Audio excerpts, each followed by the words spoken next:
ஆன்மீக தகவலில் ஒரு வாஸ்து பிரகாரம் சின்ன சின்ன தவறுகள் நம்ம எங்கெங்கே பண்ணுவோம் அப்படிங்கிறத நம்ம இன்றைக்கி பார்க்க போகிறோம். ஃபஸ்ட்டு பாயிண்ட், நம்ம வீடு வந்து கிழக்க பார்த்துருக்கு, ஈசான்ய மூலையில் நம்மளுடைய கதவு வச்சுன்னு இருக்கோம். அதாவது ஈசான்ய மூலையை கொஞ்சம் தள்ளி தான் வைப்போம் இல்லையா? நார்த் ஈஸ்ட்டு அந்த உச்சத்தில் அந்த வீடு வந்து நம்ம வச்சுருப்போம். செருப்பு விடுறது பார்த்திங்கன்னா அதே ஈசான்ய மூலையில் விட்டுட்டு தான் வீட்டுக்குள்ளே வருவோம்.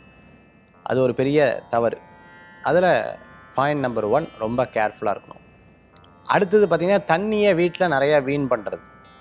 குறிப்பாக பார்த்துட்டிங்கன்னா நம்ம தண்ணியை நிறைய வீண் பண்ணும் பொழுது பெரியவங்க சொல்லுவாங்க காசு விரயமாகும்னு சொல்லுவாங்க. இந்த 2வது விஷயம் ரொம்ப கேர்ஃபுல்லாக இருக்கும். 3rd பாயிண்ட் பார்த்திங்கன்னா நம்ம வீட்டிலேருந்து ஒரு சில பொருட்கள் போகுதுன்னா அது லக்கியஸ்ட்டு பொருளாக இருந்ததுன்னா அது கொடுக்காமல் இருப்பாங்க எப்போவுமே. இது ரொம்ப பழங்கால பொருள், எங்கள் தாத்தா கொடுத்து பாட்டி கொடுத்து ரொம்ப இது வந்து வெள்ளி செவ்வான்னு வச்சுன்னு இருப்பா, அந்த மாதிரி பார்த்து கொடுக்கறது ரொம்ப நல்லது. 3rd point.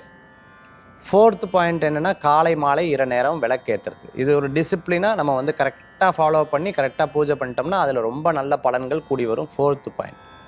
5th பாயிண்ட்டு, வீட்டில் வந்து நிறைய பிரச்சனை இருக்குது. வீட்டில் வந்து துளசி செடி வைக்கிறது இல்லைன்னா ஒரு செடி வைக்கிறது ரொம்ப விசேஷம். செடிக்கு ஜலம் ஊற்ற வீட்டில் இருக்கக்கூடிய ப்ராப்ளம்ஸ் வந்து சால்வ் ஆகும். இது 5th பாயிண்ட். 6th பாயிண்ட் பார்த்துட்டிங்க அப்படின்னு சொன்னால் அக்னி மூலையில், நம்ம அக்னி மூலையில் நிறைய குப்பை சேர்த்து வச்சுன்னு இருப்போம். அந்த மாதிரி குப்பை சேர்த்து கிச்சனில் பார்த்துட்டு கிச்சனுக்குள்ளேயே போக முடியாது. ஐயோ, இந்த ஃப்ரிட்ஜுக்குள்ளே பார்த்துட்டோம்னா போச்சு, அது திறந்தோம்னா அவ்வளோதான் கீழே விழுந்துருவான்ற மாதிரி. அதில் எத்தனோ வருஷத்துக்கு முன்னாடி வச்சதெல்லாம் அப்படி வைக்கப்படாது.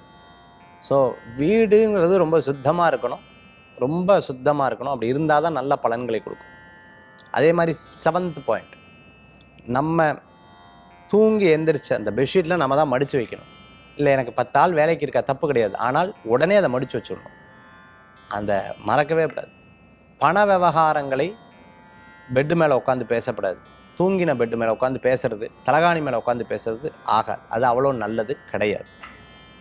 அடுத்தது, பூஜையை தவிர நம்ம வந்து மணி அடிச்சு அந்த குழந்தைகள்கிட்ட கொடுத்து நீ மணி அடிச்சுன்று அப்படி பண்ணக்கூடாது. ரொம்ப ஸ்ரத்தையாக பூஜை பண்ணதுக்கப்புறம் அந்த மணியை எடுத்து அழகாக வச்சிடணும். மணியை கீழே வைக்கப்படாது, ரொம்ப எடுத்து அழகாக வச்சிடணும். வீட்டில் வந்து தீபங்கள் ஏற்றுனீங்க அப்படின்னா கிழக்கு வடக்க பார்த்து ஏற்றணும். அதே மாதிரி கிளாக் வைஸ் தான் ஏற்றணும். இந்த மாதிரி சின்ன சின்ன விஷயங்களை நீங்கள் கடைபிடிச்சாலே வீட்டில் ஐஸ்வர்யங்கள் கூடி வரும். வாஸ்து ரீதியான தோஷங்கள் நீங்கும். மீண்டும் சந்திப்போம். நன்றி, நமஸ்காரம். உங்கள் ஜோதிஷாச்சாரியர் ஜோதிட சாம்ராட் மகேஷ்.